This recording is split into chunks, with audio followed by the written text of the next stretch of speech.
Okay, everyone, a little early for a video. It's 8:45 in the morning. But I decided I'll do a reaction video. So I'm not going to be doing an oversimplified video. I'm going to be doing something a little different.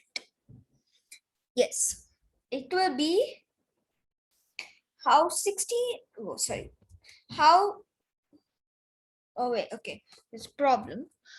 1 minute. Yeah, how 60 noblemen drowned in poop in front of the king. I'm going to be doing that today. So stay tuned for Leech's videos will come today and another reaction to an oversimplified video. And also I'll do my regular Asphalt 9 gaming.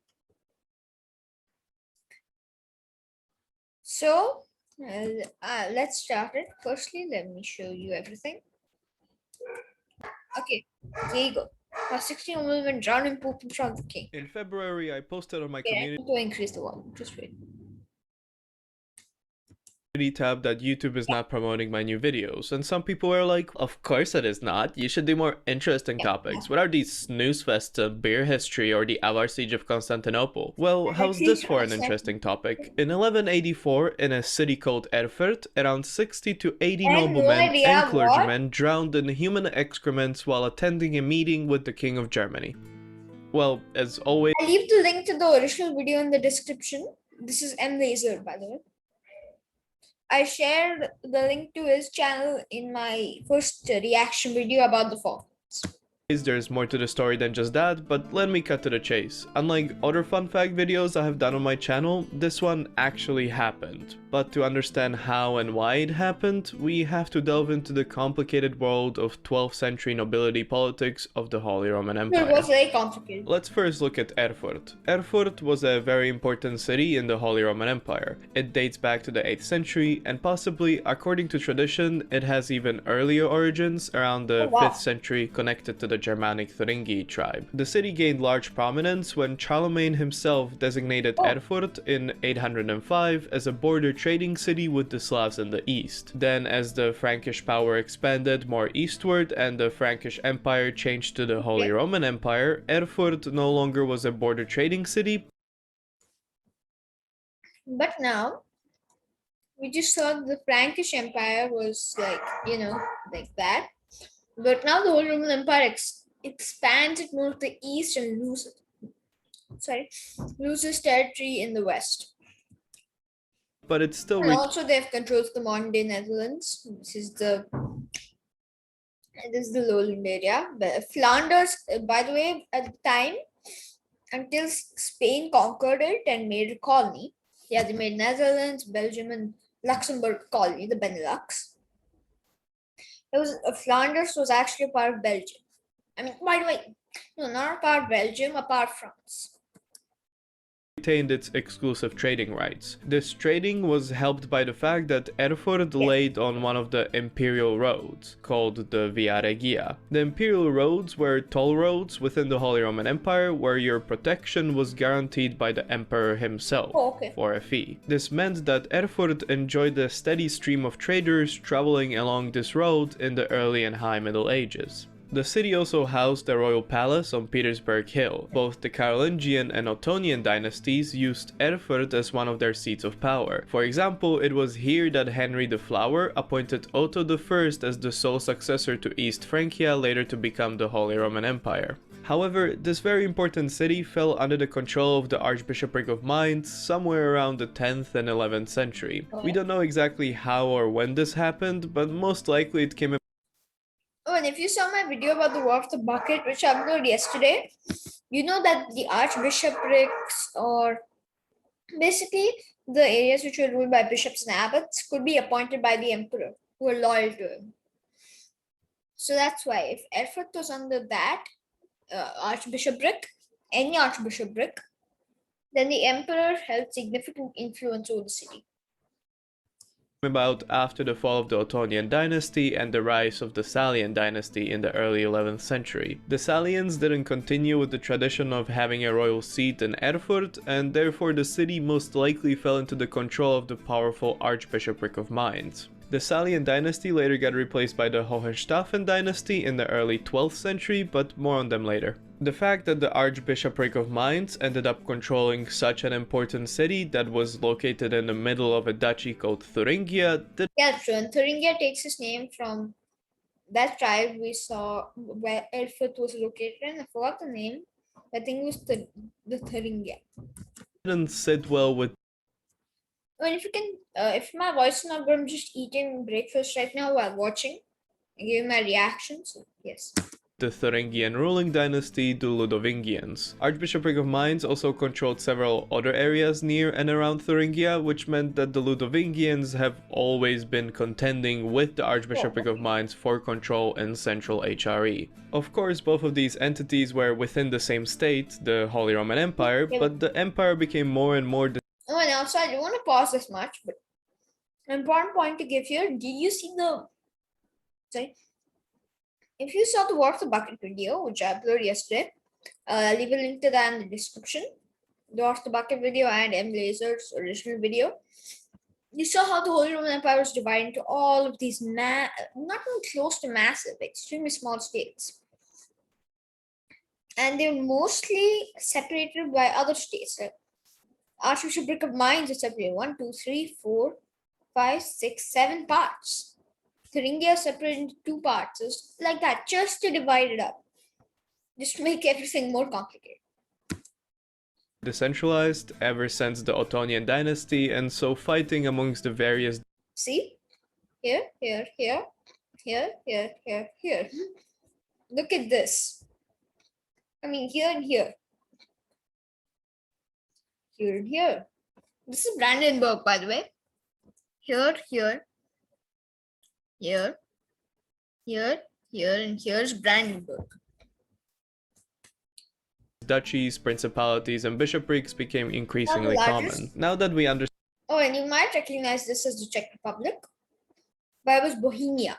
And Bohemia basically makes up all of it. And also this border right here. This border right here is flying from here to about here is the exact same today. The exact same. So Bohemia has retained the exact same border. Well, World War II, it was not. But yeah, any empire was a part of, it retained this border. Austro-Hungarian Empire had this border against Germany right here, which is pretty much Italy. So yes. the political setting, let's look at the 3 figures that made the Erfurt meeting possible, or Okay, let me guess the 3 figures. The King of Germany. The King of Germany is not the emperor. The emperor's son will normally be the King of Germany. There's the King of Germany, Burgundy, anything, Bohemia. Yeah. Then there were the Archbishop of Mainz and the Duke of Thuringia. a better word would be necessary. From my Glebs vs Ghibellines video, or from the far more popular oversimplified video I reacted to this right yesterday. Water the Bucket. See, look at the gap. 12 million views. Well, 36,000. on the War of the Bucket, you are probably aware of the centuries-long struggle between the Holy Roman Emperors and the papacy. The main part of this very part which I liked a lot of my reaction. I don't want to pause this much, but yeah. large and often vague and complicated struggle we need to understand at the moment is the fact that it wasn't clear whether the bishops within the Holy Roman Empire could be appointed by the emperor or by the pope. This was a big deal because some bishoprics and archbishoprics within the Holy Roman Empire, like Mainz, Okay, I'm stopping a lot. I know that. You can just skip all of me. Just stopping. But look at this. In the oversimplified video, they didn't show nearly as many. I mean, there are a lot. This is Mainz right here. 1, 2, 3, 4, 5, 6, 7. Those are 7 parts of Mainz. Actually, wait. 1, 2, 3, 4, 5, 6, 7. for example, were very powerful, rich, and controlled a lot of land. So whoever could appoint the guy who controlled this land would, in essence, have far more power. And also look at this. See, Bohemia is its own thing because it was for centuries. It also wasn't clear whether the Pope himself had to be appointed by the Emperor to officially be the Pope, or the Emperor had to be crowned by the Pope to officially This is the Charlemagne circular power division that we saw yesterday. I leave the link to yesterday's reaction in the description. be the Emperor. Of course, both parties supported opposite sides of this argument. With all this in mind, let's look at Mainz in 1159. The current Archbishop of Mainz, Arnold of Sellenhofen, was extremely unpopular with some of the local population who promptly assassinated him. Stop. Okay, I originally thought this was here, but it's actually. Due to this assassination, some of the canons fled from Mainz to Frankfurt, where they elected a new archbishop. Frankfurt divides these two, so it was just a chaotic mess. Oh, and Frankfurt was cities. A nobleman called Christian I.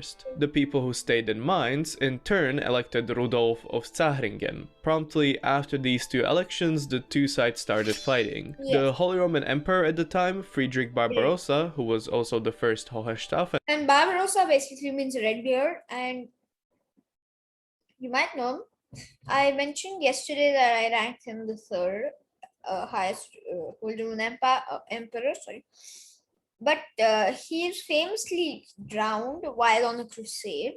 So his horse jerked or something or slipped, and then he fell into a river or lake. He did not swim, so he drowned while on the third crusade. And the third crusade features Saladin and Richard Bleinhardt. I'm a little off topic right now, but yes. An emperor was kind of sick of all this infighting in Mainz and dismissed both archbishops while appointing his own archbishop, Conrad of Wittelsbach. The Pope supporters in the comments are probably yelling, hey, he can't do that, only the Pope can appoint an archbishop. But Barbarossa was one step ahead. He appointed an anti-pope and had him dismiss both of the candidates and appoint Conrad as the Archbishop of Mainz. The anti-pope was basically a pope that supported the emperor. So at the time there were two popes. One emperor supporting, one super against the emperor.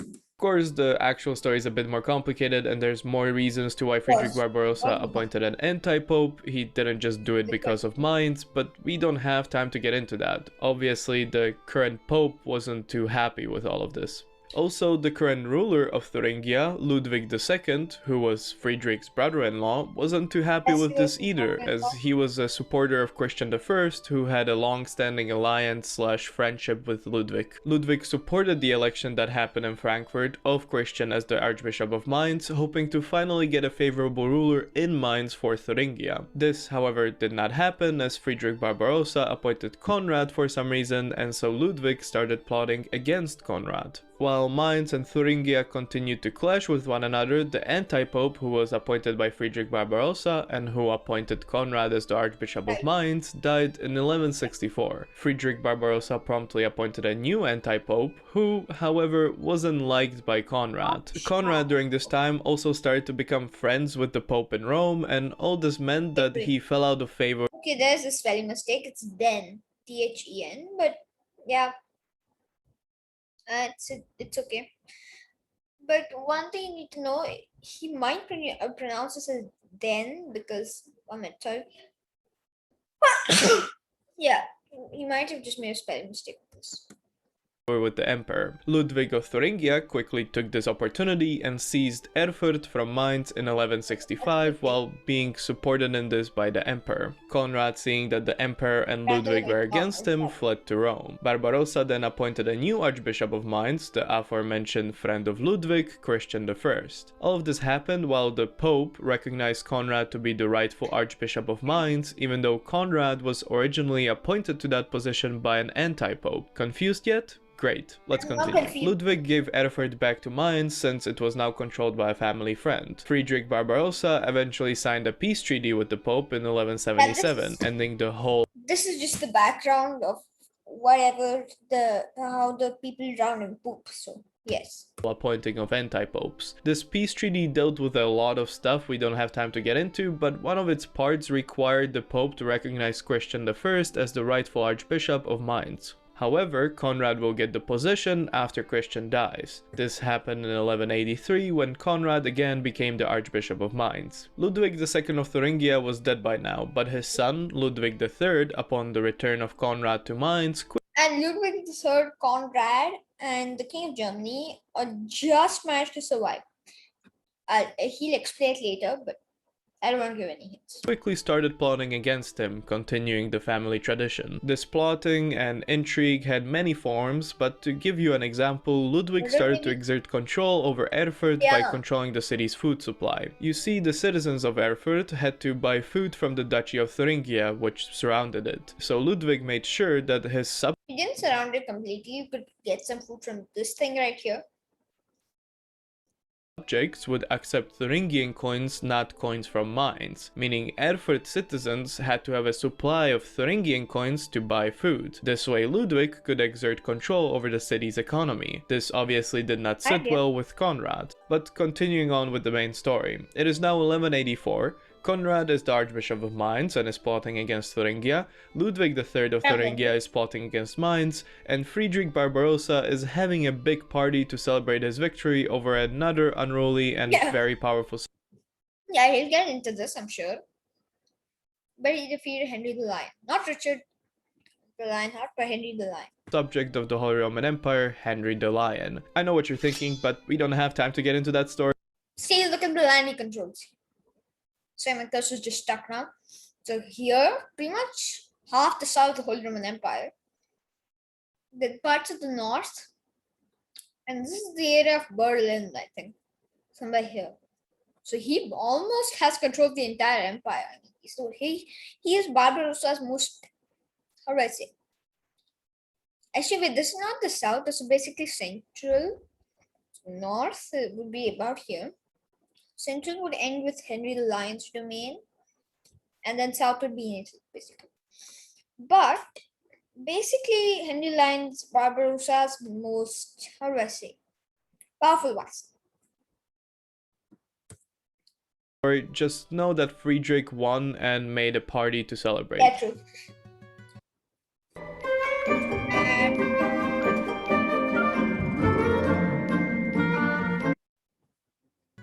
This party was called the Diet of Pentecost, and it was held in Mainz. The party was in some sources called the most splendorous occasion yet, and it represented a highlight of the knightly way of life in the High Middle Ages. There was an entire city of tents and wooden buildings constructed just for this occasion on the island of Maraue, just in front of Mainz.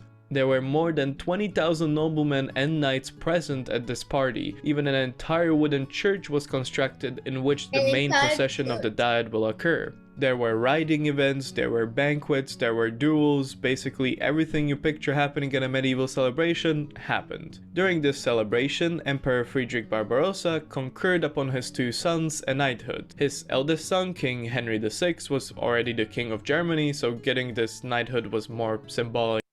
See, King of Germany, even though he was not the emperor. That's what I'm saying. Oh, and Henry VI tried to rally his father's troops once he had drowned. Anyways. Than anything else. Speaking of the title of the King of Germany, it was usually held by people before they became. Wait.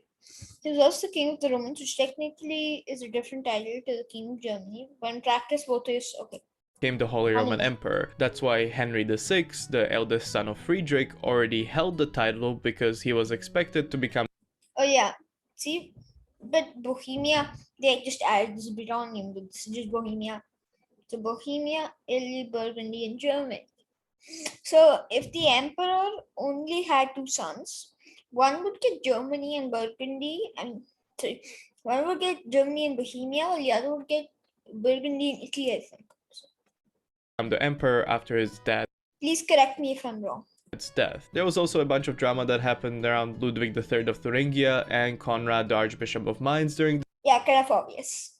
This Diet of Pentecost, but there's a lack of sources about it, and we also don't have time to get into that. Just be aware these two people were consistently actively plotting against each other, even during a celebration. After the Diet ended, Emperor Friedrich gave his son, the newly knighted King Henry VI, a task to finally address the constant feuding between. Yeah, and this is where the people turn to.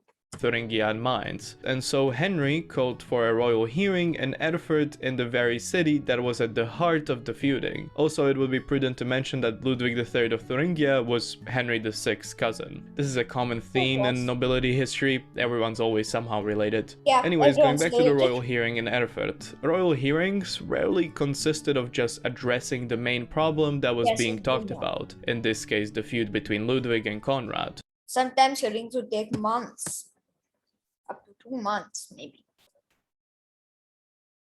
So people would spend their time at these hearings, especially the king. Noblemen from all around the area where the hearing was held would show up to address the king with whatever problems they had, and some people would just show up for the event itself, to see all the other important people and to meet the king. It wouldn't be far-fetched to think that as much as 100 high-ranking people and their entourage showed up in Erfurt that July when the royal hearing was held. Also, the hearing itself didn't have to be done in one day. And this is all, sorry, I'm eating something. Okay, yeah, I was just eating something, that's why I was like, yeah. But they had couches at the time, which is sick. And this is a painting of the hearing. Could have been as much as a month-long ordeal, and it was during one of these July hearings in Erfurt that the incident I mentioned at the start of the video happened. We know for sure that the incident happened. Okay, so he didn't 100% explain this, but now I want to explain it. So basically this floor here collapsed. There's this floor here also collapsed, and then people fell into poop and drowned. But it's going to get into a lot more detail, I'm sure of that. Because there are almost 20 separate mentions of it in medieval sources. All the mentions of the Erfurt incident are a bit different, but they all present the same story. The story goes that on the 25th of July, a meeting occurred between King Henry VI, Conrad the Archbishop of Mainz, Ludwig III of Thuringia, along with Nobilem Thuringiae, Civitatem, cum aliquibus principibus et aliis baronibus. What names do these guys have? Basically, there were also other noblemen of Thuringia, city officials, with some princes and other barons. This meeting either occurred in the office of the provost of the Erfurt Cathedral or at the Petersburg Monastery just next door. The sources differ on this. Technically not just next door, but still, it's pretty close. Have to see it. At some point during the meeting, the wooden floor of the office collapsed under the weight of all the people in attendance. This collapsing floor then hit the wooden floor under it, which also collapsed, and under that was a cesspool filled with human excrements. Almost all the people in attendance fell into this cesspool, and almost all of them died. The sources say that there were 4. And even Ludwig, this guy here fell. But he just managed to escape. The only reason Conrad and Henry didn't fall is because they were sitting on the windowsill. But how would they get out? I mean, the stairs are there, the floors collapsed. Where would they go? They could only jump out of the building. Or fall into cesspool and basically kill themselves. Causes of death. First, the fall itself. Second, falling debris from the collapsing floors hitting people. Third, drowning in the cesspool. And fourth, the most common one, suffocation. This is because decomposing fecal matter produces hydrogen sulfide, which in very high concentrations can kill a person in just one breath, and so almost everyone died. Our 3 main protagonists, due to which the event was even organized, managed to survive. Conrad the Archbishop of Mainz and Henry VI were sitting on a windowsill during the collapse and so didn't fall, while Ludwig's quote mangled body was barely rescued from the cesspool and he later recovered from the injuries. Almost everyone else, however, including the entourage of the king, died. You might be asking why was there a cesspool full of fecal matter under a building, but this practice was actually quite common. There were 3 main ways of getting rid of excrement in the Middle Ages. First, having a bucket, which you occasionally emptied just out on the street or into a nearby river. Second, having your toilets placed over a nearby stream, river, or a moat. And third, digging a hole in the ground and just filling it up. These holes or cesspits or cesspools were either emptied every once in a while or just sealed filled up and a new cesspit was dug out somewhere else. Having a cesspit under the house, most likely in the vicinity of the latrines, was not uncommon. Plus, collapses like these during imperial meetings were also not uncommon. For example, in 1225, Henry VII held a royal meeting in the Nuremberg castle when suddenly the staircase leading up to the meeting hall collapsed, killing everyone on and under the staircase. Around 40 noblemen perished that day. Going back to the Erfurt latrine accident though, modern retellings of the story talk of 60 to 80 dead people, which is certainly possible, but I did not find any specific numbers mentioned in any of the medieval sources, so the exact numbers of deaths is unknown, but it is certain that almost 95% of the people involved in this incident did die. All of the people involved were, as already mentioned, noblemen, princes, barons, city officials, etc. People like Count Henrik von Schwarzburg or Count Friedrich von Abenberg or Count Friedrich von Kirchberg, etc. All were now dead. Henry VI, in a bit of a shock, quickly departed the city after this incident, and the whole feud between Mainz and Thuringia was never settled and continued on for decades. We know this because in 1232, Conrad, the brother of Ludwig, besieged, burned and plundered the city of Fritzlar, which was owned by the Mainz bishopric. All these political machinations that happened in the 12th century, and they were in basically the same country. Well, not country, an empire, but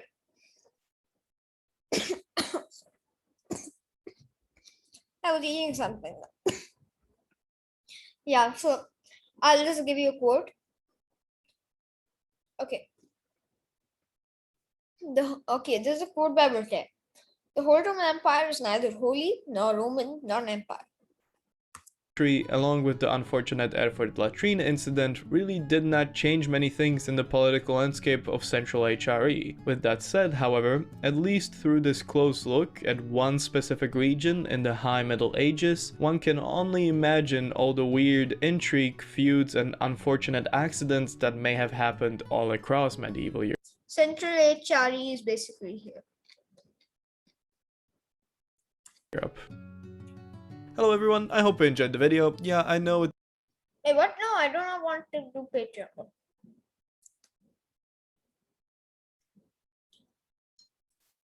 Okay, so that ended. Since this link came in the middle, I want to pause it. So that ended for today. I did the link to both yesterday's reaction video, but what the bucket, and the original video in the description. Please go subscribe to Emily's channel, and also hit the like and subscribe button for my channel. And see you later. But also one more thing I want to address is that I will be uploading one more reaction video of one more simplified video, and I will keep the link of the original video and this one in the description for that. Anyways, so thank you for watching and bye.